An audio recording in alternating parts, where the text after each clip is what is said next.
Bismillahirrahmanirrahim. Dear students, Assalamu alaikum and welcome to the next lecture of Mathematics 10, chapter number 2, Theory of Quadratic Equations, exercise 2.7.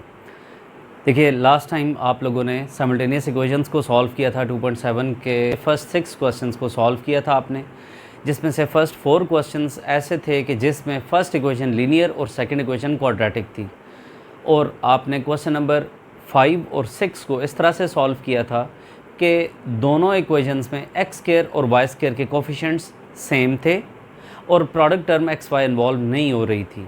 हमने उन दोनों को subtract करवा के और रिजल्टिंग इक्वेशन को लीनियर बना के और दोबारा पहले वाली सिचुएशन यानी एक लीनियर और एक क्वाड्रेटिक लेकर और क्वेश्चन नंबर 5 और 6 को सॉल्व किया। सो आज के इस लेक्चर में हम क्वेश्चन नंबर 7 से, जो कि नेक्स्ट टाइप का क्वेश्चन है, वहाँ से अपने इस लेक्चर को स्टार्ट लेते हैं। सो क्वेश्चन नंबर 7 को स्टार्ट करते हैं। देखिए क्वेश्चन नंबर 7 में आपको जो दो इक्वेशंस गिवन हैं, ये दोनों ही क्वाड्रेटिक इक्वेशंस हैं, और इसमें आप एक ख़ास बात ये देखिए कि ना तो लीनियर टर्म x और ना ही लीनियर टर्म y आ रही है, पहली में भी और दूसरी में भी, और इसी तरह से प्रोडक्ट टर्म एक्स वाई भी इन दोनों में इन्वॉल्व नहीं हो रही। तो ये एक डिफरेंट टाइप की इक्वेशन है। यानी पेपर में आप इसको आइडेंटिफाई कैसे करेंगे, यानी ऐसा सिस्टम ऑफ इक्वेशंस के जिसमें दोनों इक्वेशंस क्वाड्रेटिक हों, दोनों में प्रोडक्ट टर्म कोई ना आती हो, एक्स वाई टर्म यानी प्रोडक्ट टर्म एक्स वाई ना आती हो, और लीनियर टर्म एक्स और लीनियर टर्म वाई भी ना आती हो दोनों में। तो आप उसको सॉल्व करने के लिए ये करेंगे, देखिए अगर आप इसको 5 से मल्टीप्लाई कर दें तो ये 5x स्क्वायर और ये 5x square, x square eliminate हो जाएगा, सिंगल वेरिएबल वाई स्क्वायर सिर्फ रह जाएगा, और उसके थ्रू आप वाई की वैल्यूज़ को फाइंड आउट कर लेंगे और उसके ज़रिए से एक्स की वैल्यूज़ आ जाएंगी। अगर आप इधर 2y स्क्वायर देख रहे हैं और इधर y स्क्वायर देख रहे हैं, तो आप इसको अगर 2 से मल्टीप्लाई कर दें तो इससे 2y स्क्वायर और 2y स्क्वायर एलिमिनेट हो सकते हैं और x की वैल्यूज़ आ सकती हैं। तो इस तरह आप अपने सिस्टम को सॉल्व कर सकते हैं बाय एलिमिनेशन मेथड। तो हम स्टार्ट करते हैं। तो आप देखिए जिस तरह मैंने आपको बताया था कि आप इसको 5 से मल्टीप्लाई करें तो 5x स्क्वायर और 5x स्क्वायर ये एलिमिनेट हो सकते हैं, या फिर आप इसको 2y स्क्वायर देखते हुए इस सारी को 2 से मल्टीप्लाई करवा दें तो ये भी 2y स्क्वायर हो जाएगा, और इसको सब्ट्रैक्ट करवा दें तो y स्क्वायर एलिमिनेट हो जाएगा, उसके थ्रू पहले x स्क्वायर की वैल्यू आ जाएगी। तो मैंने यहाँ पर ये किया कि फर्स्ट इक्वेशन को 5 से मल्टीप्लाई करवा दिया ताकि x स्क्वायर एलिमिनेट हो सके। तो 5x स्क्वायर और 10y स्क्वायर, और 5 जब 22 से मल्टीप्लाई होगा तो 110 आ रहा है। इसके बाद आप थर्ड और सेकेंड, यानी देखिए ना, ये मैंने थर्ड इक्वेशन जो ली है ये फर्स्ट इक्वेशन की ही चेंज हुई हुई फॉर्म है इसी से आई हुई ये फॉर्म है। तो मैं इन दोनों को सॉल्व करूंगा आप साइमल्टेनियसली। तो अब जब मैं इस और इसको सब्ट्रैक्ट करवाऊंगा तो आप देख रहे हैं कि एक्स स्क्वायर एलिमिनेट हो रहा है और वाई स्क्वायर की वैल्यू मेरे पास 9 आ रही है, और उसके थ्रू बोथ साइड्स पर स्क्वायर रूट लें तो वाई की वैल्यू +-3 आ रही है। अब ये वैल्यू ऑफ वाई किस इक्वेशन से आ रही है, इससे आ रही है तो उसमें पुट होगी, उससे आ रही है तो इसमें पुट होगी, और अगर ये दोनों को इकट्ठे सॉल्व करने से जनरेट हो रही है तो आपकी चॉइस है किसी भी एक में पुट होगी। ऐसा नहीं करना कि आपने इसे उठाकर इधर भी पुट करना है और इसे उठाकर इधर भी पुट करना है, किसी एक में पुट करें। तो किसी भी एक में पुट करें। y की वैल्यू 3, मैंने y की वैल्यू 3 उठाकर फर्स्ट इक्वेशन में पुट कर दी, और करस्पॉन्डिंग वैल्यू ऑफ x मेरे पास +-2 आ रही है। जब y की वैल्यू -3 हो रही है तो भी उसी फर्स्ट इक्वेशन में उठाकर पुट की तो x की करस्पॉन्डिंग वैल्यू अगेन +-2 आ रही है। तो सॉल्यूशन सेट ओवरऑल मेरे पास ये बन रहा है कि when x is +-2 then y is +-3। तो ये इसका ओवरऑल सॉल्यूशन सेट आ रहा है। तो अब आप अगर क्वेश्चन नंबर 8 और क्वेश्चन नंबर 9 को देखें तो वो भी एग्जैक्टली इसी टाइप के क्वेश्चंस हैं, यानी जिनमें सिर्फ और सिर्फ एक्स स्क्वायर और वाई स्क्वायर तो आ रहा है, लेकिन ना तो प्रोडक्ट टर्म एक्स वाई आ रही है और ना ही लीनियर टर्म एक्स और लीनियर टर्म वाई अकेले आ रही है। तो ऐसी इक्वेशंस को सॉल्व करने के लिए यही टेक्निक यूज़ करेंगे, या तो एक्स स्क्वायर को एलिमिनेट कर देंगे या फिर वाई स्क्वायर को एलिमिनेट कर देंगे, और उसके थ्रू किसी भी एक वेरिएबल की एग्जैक्ट वैल्यू फाइंड करके corresponding value of the other variable find करके सॉल्यूशन सेट में उठाकर उसको पुट कर देंगे। सो क्वेश्चन नंबर 7 कर लेने के बाद क्वेश्चन नंबर 8 और 9 आपको होमवर्क है। हम मूव करते हैं नेक्स्ट क्वेश्चन की जाने। अब देखिए क्वेश्चन नंबर 10 और 11 बिल्कुल एक टाइप के क्वेश्चन हैं। मैं क्वेश्चन नंबर 10 करवा रहा हूँ और क्वेश्चन नंबर 11 आपको होमवर्क में दे रहा हूँ।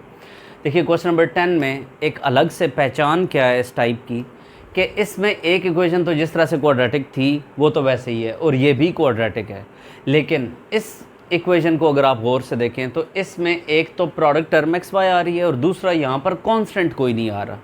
यानी जिस तरह 3, 4 या 10 या कोई इस तरह से नंबर आ रहा हो विदाउट वेरिएबल यानी कांस्टेंट आ रहा हो, तो ऐसा यहाँ पर देखने को नहीं मिल रहा।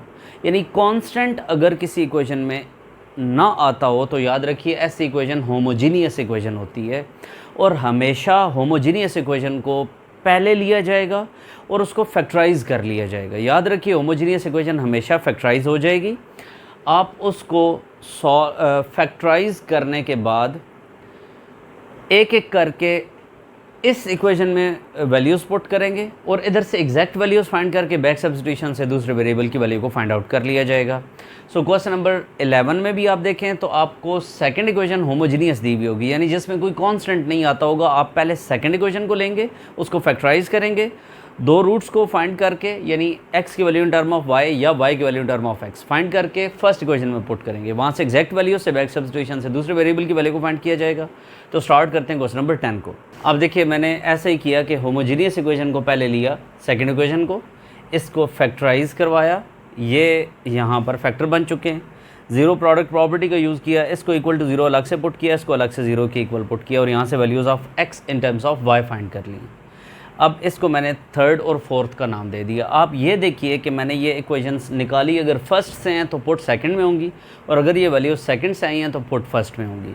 तो क्योंकि ये सेकंड से आ रही हैं तो पुट एक एक करके इनको फर्स्ट में किया जाएगा। तो मैं पहले x की वैल्यू -5y फर्स्ट में उठाकर पुट करता हूँ। x की जगह -5y पुट किया इन फर्स्ट इक्वेशन, तो आपने यहाँ पर ये सारा सॉल्व किया तो y की वैल्यू आपको +-1/3 मिल रही है। अब ये y की वैल्यू +-1/3 x की किस वैल्यू के लिए मिल रही है, जब x -5y था उसके लिए मिल रही है। तो एक एक करके +1/3 इसमें पुट करवाएं और फिर -1/3 इसमें पुट करवाएं। तो एक दफ़ा जब x +1/3 है तो जब y +1/3 है तो x -5/3 है, जब y -1/3 है तो x +5/3 है। तो अब आप देखिए कि जब x की वैल्यू y लेते हैं तो इसको इसमें पुट करवाने पर आपके पास y की दो वैल्यूज़ यानी +-1 आ रही हैं और ये +-1 किस वैल्यू ऑफ x के कोरस्पॉन्डिंग आ रही हैं, जब x y के इक्वल था। तो आप इसको वापस इसी में पुट करवाओगे तो x की कोरस्पॉन्डिंग वैल्यूज़ आ रही हैं। तो अब आप ओवरऑल सॉल्यूशन सेट ये लिख दोगे कि व्हेन x इज़ -5/3 ये वाला, then y is +1/3, when x is +5/3 then y is -1/3, when x is 1 y is 1, when x is -1 y is -1। तो ओवरऑल ये 4 ऑर्डर्ड पेयर्स आपके पास आ रहे हैं। तो क्वेश्चन नंबर 11 भी सेम टू सेम ऐसे ही सॉल्व हो जाएगा। आप उसमें भी होमोजीनियस इक्वेशन को पहले लेकर फैक्टराइज करेंगे, इसी तरह से दो फैक्टर्स निकाल के उसको फर्स्ट में एक एक करके पुट करके कोरस्पॉन्डिंग वैल्यूज़ फाइंड करके आप सॉल्यूशन सेट में इस तरह से ही लिख देंगे। सो मूव करते हैं क्वेश्चन नंबर 12 की तरफ। देखिए तो क्वेश्चन नंबर 12 और 13 बिल्कुल एक टाइप के क्वेश्चंस हैं। मैं आपको क्वेश्चन नंबर 12 करवाऊंगा और 13 आपने खुद करना है। इसमें देखिए कि आप देख रहे हैं कि प्रोडक्ट टर्म x y दोनों इक्वेशंस में इन्वॉल्व हो रही है और ये बात के लीनियर टर्म अकेली x और लीनियर टर्म y अलग से इन्वॉल्व नहीं हो रही है।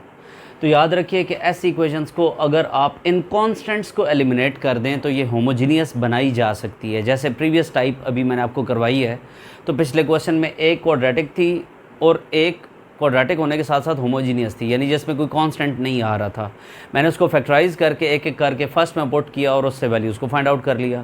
तो इसमें आपको अपरेंटली होमोजीनियस इक्वेशन दी तो नहीं गई है, लेकिन अगर आप इसको 3 से और इसको आप 5 से मल्टीप्लाई कर दो तो वो भी 15 और ये भी 15 होगा, और जब दोनों माइनस होंगे तो आप देखेंगे कि जो रिजल्टिंग इक्वेशन आएगी वो होमोजीनियस होगी और वो फैक्टराइज हो जाएगी ईजिली। उसे हम फैक्टराइज करके और वही सारे स्टेप्स रिपीट कर लेंगे जो हमने प्रीवियस क्वेश्चन में किए हैं। तो स्टार्ट करते हैं क्वेश्चन नंबर 12 को। तो आप देखिए कि मैंने ऐसे ही किया कि मैंने फर्स्ट इक्वेशन को 3 से और सेकंड इक्वेशन को 5 से मल्टीप्लाई करवाया। 3 से मल्टीप्लाई करवाने पर ये फॉर्म आ रही है और 5 से मल्टीप्लाई करवाने पर ये फॉर्म आ रही है। अब इसको भी आप फर्स्ट का नाम और इसको भी आप सेकंड का नाम दे दें तब भी आपकी मर्ज़ी है, यानी फ़र्स्ट ही को तो मैंने यहाँ पर चेंज किया और ये बना दिया और सेकंड ही को मैंने ये कर दिया, तो अब इसका नाम सेकंड ही रहने दें तब भी ठीक है। लेकिन अगर आप कंफ्यूज होते हैं तो आप इसका नाम 3 और उसका नाम 4 दे दें। अब आप 3 और 4 को अगर सब्ट्रैक्ट करवाएं तो 15 और 15 कैंसिल आउट हो जाएगा। मैंने यहाँ पर यही सब्ट्रैक्शन करवाई और यहाँ पर मेंशन कर दिया कि मैं 4 को 3 से सब्ट्रैक्ट कर रहा हूँ। ऐसा करने पर आप देख रहे हैं कि ये होमोजीनियस बन रही है।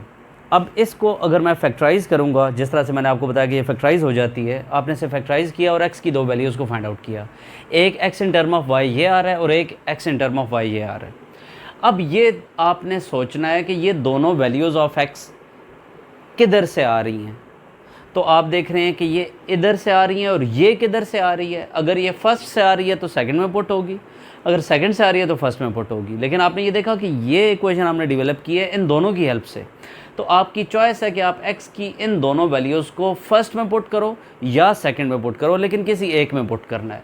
तो आप अगर x की इस वैल्यू को भी और इस वैल्यू को भी सेकंड में पुट कर देते हो, तो मैंने पहले तो x की इस वैल्यू को सेकंड इक्वेशन में उठाकर पुट किया, तो आपके पास y की वैल्यू +-3/2 स्क्वायर रूट ऑफ 2 आ रही है, यानी स्क्वायर रूट ऑफ 8 जो है वो 2 स्क्वायर रूट ऑफ 2 हो जाएगा। और इसको वापस इधर पुट करने से x की कोरेस्पॉन्डिंग वैल्यू को फाइंड आउट कर लिया। उसके बाद जब x की वैल्यू -y को मैं उठाकर सेकंड इक्वेशन में पुट करता हूँ, तो आप देख रहे हैं कि 0 = 3 आ रहा है, जो कि पॉसिबल ही नहीं है। तो इस केस में आपके पास x = -y के केस में y की ऐसी कोई वैल्यू नहीं आ रही, तो इसका मतलब है x की भी ऐसी कोई वैल्यू नहीं आएगी जो इस सिस्टम को सेटिस्फाई करेगी। तो इस सिस्टम ऑफ इक्वेशन को सेटिस्फाई करने के लिए सिर्फ दो ही values of x and y आ रही हैं, जो कि सोल्यूशन सेट में उठाकर आप पुट करेंगे।